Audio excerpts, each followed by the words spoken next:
Fala pessoal, faz algum tempo que eu não gravo vídeos aí. Se você perceber aqui, o ângulo da webcam ele tá um pouco diferente. De fato, agora eu arrumei uma webcam para fazer essas gravações. Qualidade até bem razoável. E eu vou estar gravando um vídeo breve aqui, uma explicação rápida sobre posicionamento em CSS. É uma coisa que muita gente ainda bate cabeça, fica, pô, como é que eu posiciono o elemento na direita, deixo ele fixo conforme o scroll e essas coisas do tipo. Quando eu tava começando também, eu me perdi bastante. Eu venho da época que a gente fazia sites com tabelas, a gente usava o posicionamento da tabela, v-align, né, que é o posicionamento vertical, e a gente fazia o align mesmo da própria tabela, então ele tinha já as posições left, center, right, e era mais simples de fazer o posicionamento, mas depois que você entende o posicionamento usando tableless, que é o que eles chamam, é o CSS que a gente conhece hoje, de fato fica um pouco mais simples e você vê que existem diversas opções aí para ficar fazendo o posicionamento dos elementos.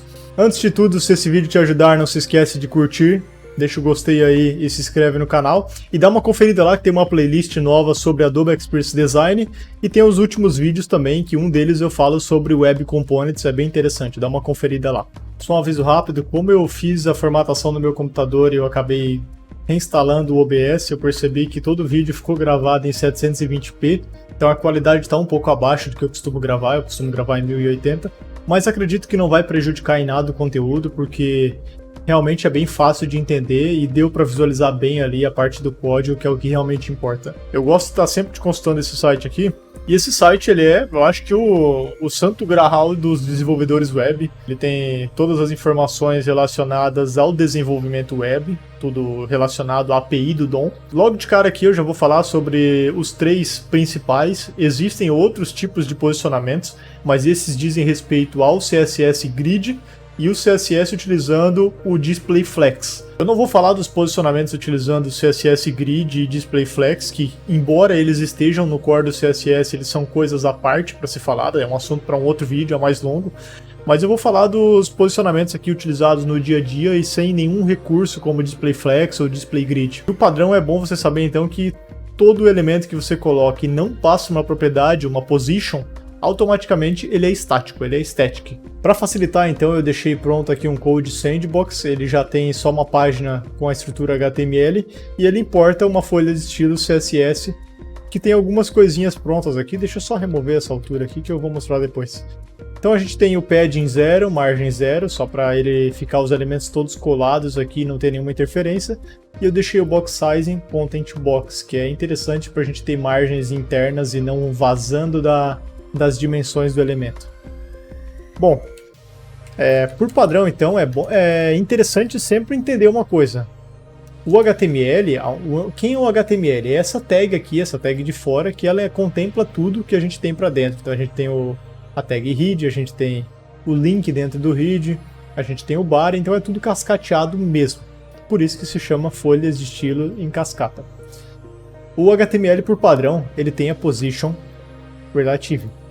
Isso significa que qualquer elemento dentro dele que tenha posição absoluta vai respeitar sempre ele. Isso quer dizer então, basicamente, que se eu tiver uma div aqui, eu vou criar uma div aqui com a classe absolute, a gente vai reutilizar ela depois, então eu vou deixar assim, deixa eu fechar a div aqui, e flutuando com absolute. Vamos criar essa classe aqui então, absolute, e vamos colocar a position absolute nela. Pronto, apenas isso. Tem que colocar um fundo aqui só para ficar melhor de entender. Eu vou colocar um fundo aqui, esse yellow green, acho que esse yellow green tá bonito. Eita, deu uma bugada aqui no teclado, pronto. Já deu para entender então. Quando eu coloco a position absolute, significa que eu posso utilizar algumas artimanhas do CSS. Elas são as artimanhas de posicionamento. Eu posso usar top, left, right e bottom. Eu só vou utilizar top por enquanto. Eu vou colocar o top de 10 pixels. Quando eu coloco 10 pixels, automaticamente ele se afastou da parte de cima aqui, e ele se afastou porque ele está relativo ao HTML. Eu não colocar isso aqui de forma explícita não dá nada, porque por padrão o HTML já tem isso. Eu só estou demonstrando para você entender melhor os conceitos. Bom, vamos deixar assim então. O absolute já deu para entender então que ele sempre deve ser utilizado com um relative. Algum elemento vai ditar, algum elemento vai chegar e vai dizer assim, cara, eu sou relativo, tudo que tiver de absolute aqui dentro vai ser relativo a mim, eu sou o cara root aqui, eu sou a raiz, e todos os posicionamentos vão ser relacionados a minha posição. Então, para você entender melhor, dá pra gente colocar uma classe aqui pelo lado de fora, e essa classe aqui... tá, acho que bugou, pronto. Essa classe aqui a gente vai mover o absolute para dentro, obviamente não vai acontecer nada por enquanto, porque ela não existe. Agora a gente vai criar aqui em cima, então, a classe relative, e ela vai ter a position relative. Você vai perceber que não aconteceu nada ainda. Por que não aconteceu nada? Porque essa div aqui, ela está colada no HTML. E ela está simplesmente tendo as dimensões que precisa. Então, ela respeita as dimensões do flutuando com o absolute. Agora, se a gente colocar um tamanho nesse relative, mover um pouquinho a posição dela, você já vai perceber uma coisa bem curiosa. Eu vou colocar uma margem top aqui de 50 pixels. Saca só agora que bacana. O flutuando com o absolute ele veio para baixo, mas a posição dele continua 10 pixels. E agora, olha ainda que mais curioso. Vamos colocar um background aqui, da cor yellow mesmo, cor amarela. E também eu tenho que colocar um tamanho, né? Deixa eu colocar aqui 50 pixels, acho que é suficiente. Saca só o que aconteceu agora. A gente tem essa div aqui, relative, com 50 pixels de altura. E a gente vê que o flutuando com o absolute ele não está colado, ele está respeitando, então ele está se mantendo 10 pixels afastado do topo desse elemento. Agora, se eu não tivesse o position absolute aqui nesse relative, automaticamente o flutuando com o absolute colou de novo no HTML. Ele buscou o elemento que tinha o relative e ele falou, opa, esse cara aqui é que eu devo respeitar as dimensões. Não é o relative, não importa onde que eu estou. É como se esse absolute ele saísse daqui de dentro e ele fosse procurar o próximo elemento que tem a position relative. De fato ele procura, e ele está encontrando isso aonde? Ele está encontrando aqui no HTML. E é por isso que ele está colando, e também é por isso que a gente tem que tomar um certo cuidado de sempre declarar o relative. Porque quando a gente está utilizando position absolute, automaticamente esse elemento ele sai de dentro, ele continua pertencendo na árvore do HTML, mas via CSS ele sai de dentro, ele vaza os limites. A prova de que ele vaza os limites é justamente essa. Então, olha só, vamos refazer aqui o position relative. E você vai falar, pô, mas como que ele vaza os limites? Eu vou colocar menos 10 pixels aqui. Então, saca só o que vai acontecer. Ele veio para cima, você percebe então que ele está metade dentro do absolute e ele está metade fora do absolute. Isso é interessante quando você realmente tem o propósito de fazer isso. Inclusive o Material Design, lá nos inputs, onde ele tem o label dele, se você perceber, quando você clica no input, automaticamente o label ele sobe um pouquinho, ele muda a posição dele. Isso é interessante. Então, por exemplo, utilizando esse efeito que você conseguiria fazer aquele label. Olha só, lá no Material Design é basicamente isso que ele faz ali. Tem uma position relative no input, inclusive eu ensinei isso lá naquele vídeo que eu explico como é que você pode colocar um label flutuando ali com um ícone e tal. Dá uma conferida nesse vídeo, eu vou deixar um card aí, acho que é nesse lado ou nesse, vai aparecer aí. Então é dessa forma que você faz um elemento flutuar baseado na posição de um outro. Você utiliza o relative no elemento que vai ancorar e você utiliza o absolute ali dentro para respeitar essas dimensões. Acho que não tem muito segredo aqui nesses elementos. Inclusive eu vou colocar aqui, eu sou o relativo. Aí você vai ver que vai ficar uma bagunça. Por que ficou uma bagunça? Porque automaticamente ele vai colar ali, né? Eu teria que ter um padding de uns 10 pixels ou mais até. Acho que tem que ter até mais aqui. Vou colocar um padding superior de 15 pixels. E os laterais não vai ter. Então você já percebe aí que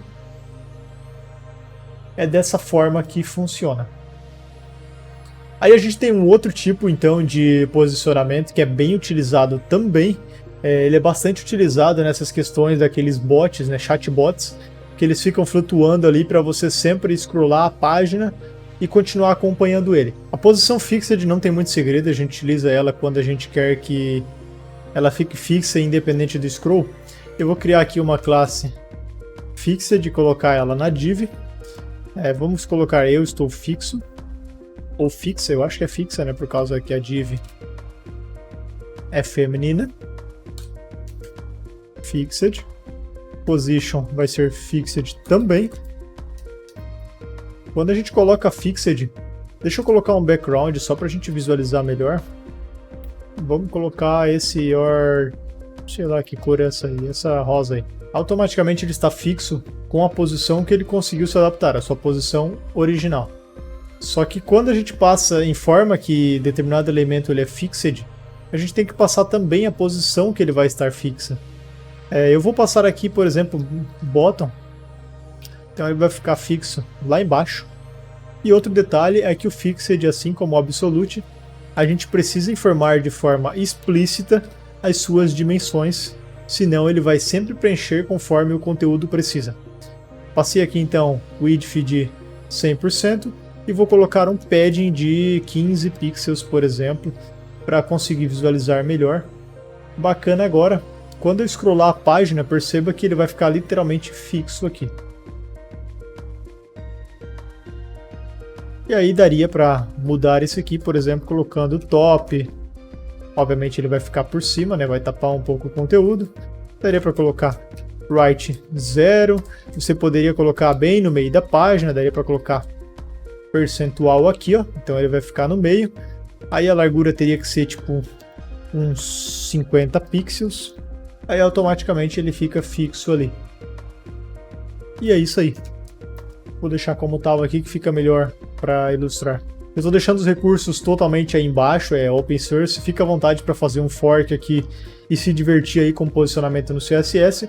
E o link está aí na descrição. Bacana, então, espero que esse vídeo tenha te ajudado. Deixa aí nos comentários sugestões para próximos vídeos, próximos temas aí que eu posso estar abordando. E dá uma conferida também nos outros vídeos que eu fiz recentemente, que foi uma playlist sobre Adobe Experience Design, e a gente tem também um sobre Web Components.